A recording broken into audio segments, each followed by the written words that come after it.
आज के वीडियो में हम लोग एक अनदर मोस्ट इम्पॉर्टेंट फिजिक्स के क्लास 12th के क्वेश्चंस देखने वाले हैं जो कि बोर्ड एग्ज़ाम में काफ़ी बार पूछा गया है। तो चलिए स्टार्ट करते हैं इस वीडियो को फटाफट से। तो देखिए क्या है ये डेरिवेशन, अपवर्तनांक। आप सिंपली ये याद रखिए कि ये क्वेश्चन कैसे पूछा जाएगा। अपवर्तनांक और क्रांतिक कोण के बीच संबंध हमें पूछा जाएगा, यानी relation between refractive index and critical angle. तो इसको कैसे करेंगे आइए देखते हैं। तो सबसे पहले हमें डायग्राम बनाना होगा। अगर आप डायग्राम बनाते हैं तो आपको फुल मार्क्स मिलता है। तो यहाँ पर आप देख सकते हैं मैंने यहाँ पर डायग्राम बनाया हुआ है। ये एक विरल माध्यम है, ये हमारा सघन माध्यम है। अब विरल माध्यम क्या होता है, सघन माध्यम क्या होता है, ये अगर आपको नहीं पता है तो आप मुझे कमेंट में बता सकते हैं, क्योंकि मैं इस सीरीज़ में ओनली इम्पॉर्टेंट क्वेश्चंस कराने वाली हूँ। अगर आपको कॉन्सेप्ट भी पढ़ना है तो आप मुझे बता सकते हैं। तो देखिए ये विरल माध्यम है, ये सघन माध्यम है। तो ये हमारा μ1 है, ये हमारा μ2 है, यानी विरल माध्यम हमारा μ1 है और सघन माध्यम हमारा μ2 है। तो यहाँ पर आप देख सकते हैं ये R हमारा 90 डिग्री है और I हमारा ये जो I है, I मतलब आपतन कोण और R मतलब परावर्तन कोण।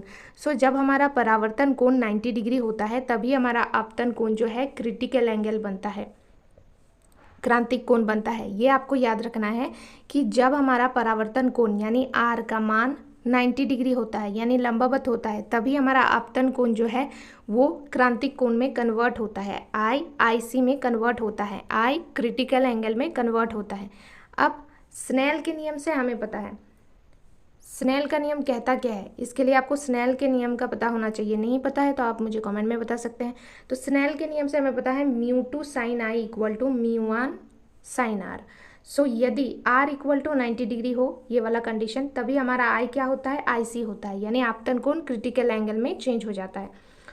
हमें कुछ नहीं करना, ये जो I है ना हमारे पास, इस I की जगह पर अब हमें रिप्लेस कर देनी है IC, क्योंकि हमारा R 90 डिग्री है।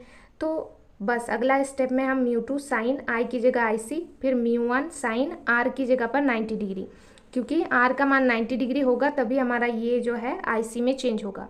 अब देखिए नेक्स्ट,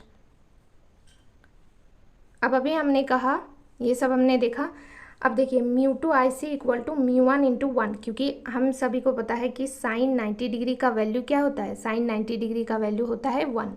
ओके, हमारे पास फाइनली आया क्या, हमारे पास फाइनली आया साइन IC यानी sine IC equal to μ1 upon μ2, क्योंकि हमें ये IC का वैल्यू निकालना है, क्योंकि हमें क्रिटिकल एंगल का वैल्यू हमें निकालना है, इसलिए इस साइड जो भी होगा सब उस साइड भेजना पड़ेगा। तो यहाँ पर हमारे पास μ2 इस साइड था तो इधर आ जाएगा μ2 डिवाइड में। देखिए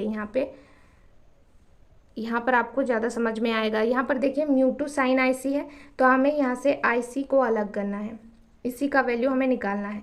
तो ये जो μ2 और साइन है हमें इस साइड लाना पड़ेगा, तो वही बस हम लोग कर रहे हैं। तो चूँकि यहाँ पर μ2 गुना में है, मल्टीप्लाई में है, तो जब हम μ2 को इस साइड भेजेंगे तो ये डिवाइड में आ जाएगा। दैट्स वाई यहाँ पर sine IC equal to μ1 upon μ2 हुआ।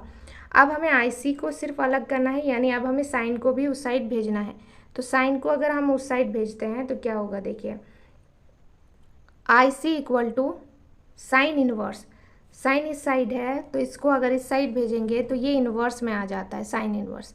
That's why IC equal to sine inverse μ1 बटे μ2। This is our required solution for this question. अगर आप इसको कर लेते हैं तो आपको 3 मार्क्स मिल जाता है, और ये काफ़ी पास्ट ईयर पेपर में पूछा है, तो ये आपको कर लेनी है। तो अगर आपको इस तरह का वीडियो और चाहिए तो आप मुझे कमेंट में बता सकते हैं, और मेरे चैनल को सब्सक्राइब करके मुझे सपोर्ट कीजिए। Thank you.